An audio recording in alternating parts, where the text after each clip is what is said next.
சேனல்ல பார்த்தீங்கன்னா கிட்டத்தட்ட 300 வீடியோஸ் இருக்கு. அதெல்லாம் ஃப்ரீயா பார்க்கணும்னா மறக்காம இந்த சேனலை சப்ஸ்கிரைப் பண்ணிடுங்க. அதே மாதிரி அது பக்கத்துல இருக்க குட்டி பெல் ஐக்கனை கிளிக் பண்ணிட்டீங்கன்னா நான் எப்பெல்லாம் வீடியோஸ் அப்லோட் பண்றேனோ அப்பெல்லாம் உங்களுக்கு ஒரு நோட்டிஃபிகேஷன் வந்துடும். இன்னைக்கு இந்த வீடியோல ஒரு நெட் சாரிக்கு ஒரு ரொம்ப ஃபேன்சியான நெட் பிளவுஸ் எப்படி ரெடி பண்றது தான் நம்ம பார்க்க போறோம். இதுக்கு வந்து பார்த்தீங்கன்னா அதே மாதிரி உங்க ஆர்ம் ஹோல், ஷோல்டர், நெக் லைன்லாம் நீங்க எப்பவும் மார்க் பண்ற மாதிரி மார்க் பண்ணுங்க. ஸோ என்னோட நிறைய வீடியோஸ்ல வந்து இதை எப்படி மார்க் பண்றோம்னு நான் காட்டியிருந்தேன். ஸோ இப்போ நம்ம நெக் லைன் மார்க் பண்றதுல நான் காட்டுறேன். ஸோ இப்போ நெக்லைன் வந்து நெக்லைன் டெப்த் வந்து ஒரு 10 இன்ச்சஸ் உங்களுக்கு எவ்வளோ நெக் டெப்த் எடுக்க முடியுமோ எடுக்கலாம். பிகாஸ் இது வந்து ஃபுல்லாக ஓரளவுக்கு நம்ம நெக்லேயே நம்ம க்ளோஸ் பண்ணிடுவோம். ஸோ ஓரளவுக்கு நல்லா நெக் டெப்த் எடுத்தால் மட்டும்தான் இந்த ப்ளவுஸ் வந்து ரொம்ப அழகாக இருக்கும். ஸோ நெக்லைன் டெப்த் வந்து நான் 10 இன்ச் எடுத்திருக்கேன். 10 இன்ச் எடுத்து இந்த மாதிரி நான் ஃபர்ஸ்ட் வந்து ட்ரா பண்ணுறேன். ஸோ ஒரு ஸ்கொயர் நெக்லைன் தான் இப்போ நம்ம பண்ணுறோம். ஆர்ம் ஹோல் நெக்லைன்லாம் மார்க் பண்ணிவிட்டு ஒரு ஸ்கொயர் நெக்லைன் கொடுக்குறேன். இப்போ இந்த ஸ்கொயர் நெக்லைன் உள்ள கட் பண்ணி எடுத்துட்டு இப்போ இதுக்கு நம்ம இன்டர்ஃபேஸிங் ஆட் பண்ண போகிறோம். ஸோ நிறைய பேர் வந்து கேட்டிருந்தபடி அவங்க ஏரியாவில் இன்டர்ஃபேஸிங் கிடைக்கலன்னா கீழே அமேசான் லிங்க் நான் போட்டிருக்கேன். இன்டர்ஃபேஸிங் கேன்வஸ் அங்கே உங்களுக்கு அவைலபிளாக இருக்குது, நீங்கள் அதை வாங்கலாம். ஸோ இன்டர்ஃபேஸிங் கேன்வஸ் ஒரு சிங்கிள் ஃபோல்ட் பண்ணி இந்த நெக்லைன் அடியில் வச்சு இதே மெஷர்மெண்ட்டில் இப்போ நம்ம கட் பண்ணி எடுக்க போகிறோம். ஸோ இது வந்து பார்த்தீங்கன்னா சில்க் காட்டன் ப்ளவுஸ். ஒருவேளை இந்த சில்க் காட்டன் ப்ளவுஸ்க்கு வந்து உங்களுக்கு லைனிங் தேவைப்பட்டால் மோஸ்ட் ப்ராப்ளம் லைனிங்கோடு தான் தைக்க வேண்டியது வரும். லைனிங் நீங்கள் வைக்கிறதா இருந்தால் இப்போது நீங்கள் லைனிங்கும் இதே மாதிரி நெக்லைன் வச்சு நீங்கள் கட் பண்ணணும். ஓகே, ஸோ இதே நெக்லைன் அந்த லைனிங்க்கு கொடுக்கணும். ஸோ இதில் வந்து பார்த்தீங்கன்னா எவ்வளோ கொஞ்சம் நார்மலாக நீங்கள் ஒரு 9 இன்ச் வந்து நெக்லைன் டெப்த் எடுக்கிறீங்கன்னா இதில் வந்து ஒரு 10 இன்ச் நீங்கள் எடுக்கும்போது நெக்கு வந்து அவ்வளோ பியூட்டிஃபுல்லாக அழகாக இருக்கும். ஒன்றும் உங்களுக்கு வந்து ஆடாக தெரியாது, ரொம்ப டீசெண்டாகவே அழகாகவே இருக்கும்.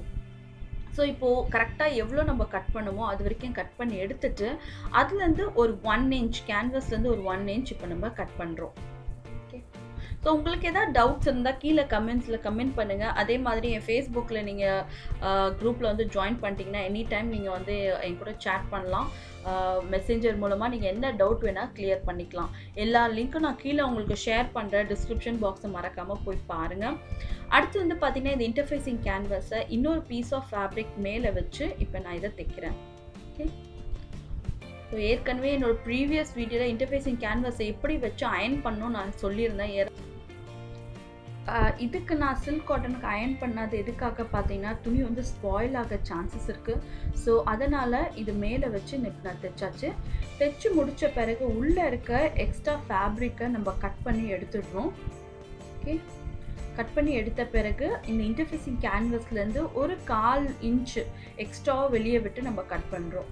ஸோ அதை வந்து க்ளோஸ் பண்ணி தைக்கும் போது உங்களுக்கு ரா எட்ஜ் வந்து ஃபினிஷ் ஆகிடும். ஸோ இது சுற்றி இருக்க ஃபேப்ரிக்கை மடித்து தைச்சிடலாம். ஸோ ஒவ்வொரு வாட்டியும் இவ்வளோ டீட்டெயிலாக எதுக்காக எக்ஸ்பிளைன் பண்ணுறோன்னா நிறைய பேர் இப்போ ஃபர்ஸ்ட் டைம் இந்த வீடியோவை பார்க்குறவங்களா இருக்கலாம், இல்லாட்டி பிகினர்ஸாக இருக்கலாம், டிசைனர் ப்ளவுஸ் தைக்கணும்னு ஆசை இருக்கவங்களா இருக்கலாம். ஸோ அவங்களுக்கு வந்து வெறும் வந்து இன்ஸ்ட்ரக்ஷன் வந்து ரொம்ப க்ளீனாக சொல்லலைன்னா அவங்களுக்கு டெஃபினட்டாக புரிய வராது. அதுக்காக தான் இப்போது இந்த இன்டர்ஃபேஸிங் கேன்வஸை மேலே வச்சு நான் தைக்கிறேன். ஸோ துணியோட நல்ல பக்கத்துக்கு மேலே வச்சு இப்போ நம்ம இன்டர்ஃபேஸிங் கேன்வஸை தைக்கிறோம். எப்போவுமே தைக்கிறதுக்கு முன்னாடி சென்டர் பாயிண்ட்டை மார்க் பண்ணிவிடுங்க. முடிஞ்சால் பின் பண்ணிவிடுங்க. பின் பண்ண பிறகு நீங்கள் வந்து இதை தைக்க ஆரம்பிக்கலாம். சப்போஸ் பிகினர்ஸாக இருந்தால் சொல்கிறேன். பிகினர்ஸாக இல்லாக்கட்டி கூட எப்போவுமே ஒரு நெக்லைன் தைக்கிறதா இருந்தால் இது ஒரு அட்வைஸாக எடுத்துக்கங்க. நீங்கள் பின் பண்ணிவிட்டு தைச்சு பாருங்கள், அந்த நெக்லைன் எவ்வளோ பியூட்டிஃபுல்லாக பர்ஃபெக்டாக வரும். பர்ஃபெக்ட் நெக்லைன் தைக்கிறதாங்க பெரிய விஷயமே. நெக்லைன் தைக்கிறதெல்லாம் பெரிய மேட்டரே கிடையாது, அது பர்ஃபெக்டாக வரணும், அதுதான் ரொம்ப ரொம்ப முக்கியமான விஷயம். இப்போ வந்து இங்கே நாச்சஸ் கட் பண்ணி இதை நம்ம டர்ன் பண்ணிடலாம். ஸோ இந்த இன்டர்ஃபேஸிங் கேன்வஸை துணியோட ராங் சைடுக்கு நான் டர்ன் பண்ணுறேன். ஒரு வேளை லைனிங் கொடுக்குறதா இருந்தால் மெயின் ஃபேப்ரிக்கும் லைனிங், அதுக்கு மேலே இன்டர்ஃபேஸிங் கேன்வஸ் வச்சு நீங்கள் தைக்கலாம்.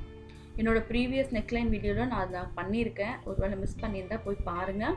ஸோ இந்த இன்டர்ஃபேஸிங் கேன்வஸை கம்ப்ளீட்டாக உள்ளே தள்ளிட்டு ஒரு வாட்டி பின் பண்ணிட்ட பிறகு இதை நான் தையல் மிஷின் கொண்டு போய் இதுக்கு மேலே ஒரு தையல் போட போகிறேன். ஆஸ் ஐ டோல்ட், இது வந்து அயனிங் பாக்ஸ் வச்சோன்னா நமக்கு ஃபேப்ரிக் வந்து ஸ்பாயில் ஆக ரொம்ப நிறைய சான்சஸ் இருக்குது. ஸோ நான் அயன் பாக்ஸ் யூஸ் பண்ணாமல் ஜஸ்ட் பின் பண்ணி நான் தைக்கிறேன்.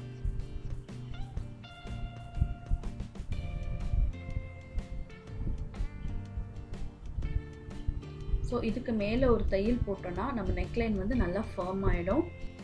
ஸோ இப்போ நிறைய பேர் பார்த்தீங்கன்னா இந்த சோயிங்க்கு தேவையான எக்யூப்மெண்ட்ஸ் வந்து அவங்க ஏரியாவில் கிடைக்கலன்னு சொல்லியிருந்தாங்க. ஸோ அதோட லிங்க்ஸ் நான் அமேசானில் ஷேர் பண்ணியிருக்கேன். அதே மாதிரி சிசர்ஸோட லிங்க் கேட்டிருந்தாங்க. நான் சிசர்ஸ் வந்து நான் அமேசானில் வாங்கல, ஒரு டீலர்கிட்ட வாங்கியிருந்தேன். அதோட லிங்க் வந்து அமேசானில் கிடைக்கல. நான் சர்ச் பண்ணேன், பட் வேறு கம்பெனி பிராண்ட்ஸ் இருக்குது. ஸோ தப்பான பிராண்டை நான் கைட் பண்ண வேண்டாம்னு சொல்லிட்டு நான் லிங்க் போடல நிறைய பேருக்கு. ஸோ அடுத்தது பார்த்தீங்கன்னா இந்த மாதிரி நெட் ஃபேப்ரிக்கில் வந்து க்ளோஸ் நெக்லைன் முடிஞ்ச வரைக்கும் நெக்லேருந்து ஒரு 3 இன்ச் டெப்த் இருக்க மாதிரி ஒரு நெக்லைன் வந்து கட் பண்ணிக்கோங்க.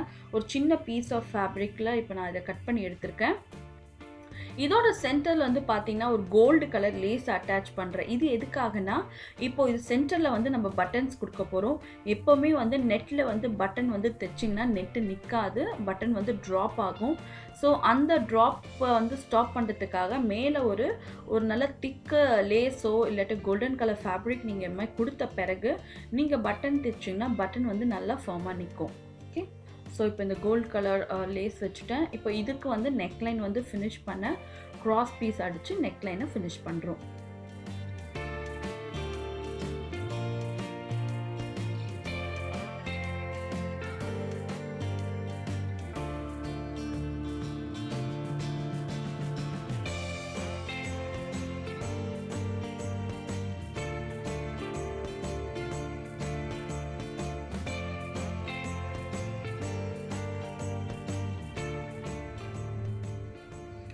ஸோ தைச்சி முடித்த பிறகு ஆஸ் யூஷுவல் எப்பவும் போல் நாட்சஸ் கட் பண்ணிவிட்டு இந்த க்ராஸ் பீஸை மடித்து நம்ம தைச்சி நெக்லைன் ரெடி பண்ணிடலாம்.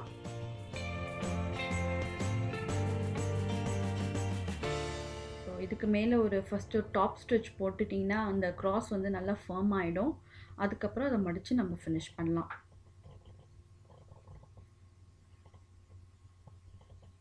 அடுத்து வந்து பார்த்திங்கன்னா ஒரு ரொம்ப பியூட்டிஃபுல்லான ஒரு மெட்டீரியல் ரிவ்யூ வீடியோஸ் தான் நான் போட போகிறேன். நல்லியில் எடுத்த மெட்டீரியல். ஸோ அதை மறக்காமல் பார்க்கணுன்னா மறக்காமல் இந்த சேனலை சப்ஸ்கிரைப் பண்ணிவிடுங்க. சம்மர் டைம் வந்துடுச்சு. ஸோ சம்மர் கலெக்ஷனுக்காக கொஞ்சம் காட்டன் மெட்டீரியல்ஸ்லாம் நான் எடுத்திருந்தேன். அடுத்த வர வீடியோவில் நான் கண்டிப்பாக அதை ஷேர் பண்ணுறேன். அதை மறக்காமல் பாருங்கள். ஸோ இப்போ அடுத்தது பார்த்திங்கன்னா இதை எப்படி அசம்பிள் பண்ணுறது நம்ம பார்க்கலாம். ஸோ ப்ளவுஸோட சென்டர் பாயிண்ட்டும் இப்போ தைச்ச நெட் ஃபேப்ரிக்கோட சென்டர் பாயிண்ட்டும் ஒன்றா மேட்ச் அப் ஆகிற மாதிரி வச்சு இதை சுற்றி நம்ம ஒரு ஸ்டிச் போட போகிறோம். ஓகே, ஸோ இதை இந்த மாதிரி வச்சுட்டு ஃபஸ்ட்டு ஒரு பின் பண்ணி அதை செக்யூர் பண்ணிடுங்க. செக்யூர் பண்ணிட்டு இதுக்கு மேலே நம்ம ஒரு தையல் போட்டு இதை ஃபினிஷ் பண்ணலாம். ஓகே, ஸோ வெரி இம்பார்ட்டண்ட், கரெக்டாக வந்து பின் பண்ணிவிடுங்க. பின் பண்ண பிறகு இதை சுற்றி நம்ம தைக்க போகிறோம். தைக்கும் போது நான் மேலே வந்து லேஸும் கொடுக்க போகிறேன். ஸோ ஃபஸ்ட்டு வந்து நான் பின் பண்ணி முடிச்சிடுறேன். பின் பண்ணிவிட்டு இதை நம்ம மிஷின் கொண்டு போகலாம். ஸோ ஜஸ்ட் லைக் தட் மேலே ஒரு கோல்டு லேஸ் வச்சு இப்போ நான் இதை தைக்கிறேன். தைச்சு இதை கம்ப்ளீட்டாக ஃபினிஷ் பண்ண போகிறேன். டெஃபினட்டாக இதை ட்ரை பண்ணுங்கள். பிகாஸ் இப்போல்லாம் வந்து நெட் ஃபேப்ரிக்கில் வந்து நிறைய வந்திருக்கு ஆக்சுவலாக.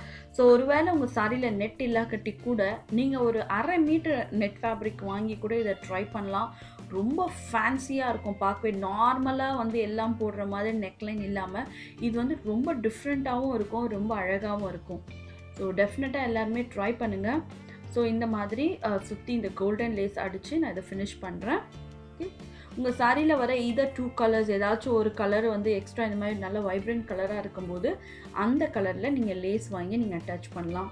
ஸோ இந்த லேஸ் மேலே கரெக்டாக எங்கெல்லாம் பட்டன் வந்து நம்ம தைக்க போகிறோமோ ஃபர்ஸ்ட் வந்து அதை மார்க் பண்ணிவிட்டு அதுக்கு மேலே ரொம்ப அழகான இந்த பட்டன்ஸ் நான் வச்சுருக்கேன். நிச்சயமாகவே ரொம்ப பியூட்டிஃபுல்லாக இருந்ததுங்க. Really I loved it. ரொம்ப சிம்பிளாக எலகெண்ட்டாக எனக்கு வந்து அந்த மாதிரி டிசைன்ஸ் ரொம்ப பிடிக்கும். சிம்பிளாக இருக்கணும், பட் பார்க்க ரொம்ப ரிச்சாக இருக்கணும். அந்த டிசைன் இதாக இருக்கும் கண்டிப்பாக நினைக்கிறேன். உங்களுக்கு பிடிச்சிருந்தா இந்த மாதிரி வீடியோஸ்லாம் வேணும்னு நினச்சிங்கன்னா மறக்காமல் இந்த சேனலை சப்ஸ்கிரைப் பண்ணுங்கள். அதே மாதிரி மறக்காமல் கீழே இருக்க தம்ஸ் அப் பட்டனையும் கிளிக் பண்ணிவிடுங்க. அடுத்த வாட்டி இன்னொரு அழகான வீடியோ உங்களுக்கு மீட் பண்ணுறேன். Till then take care, bye பாய்.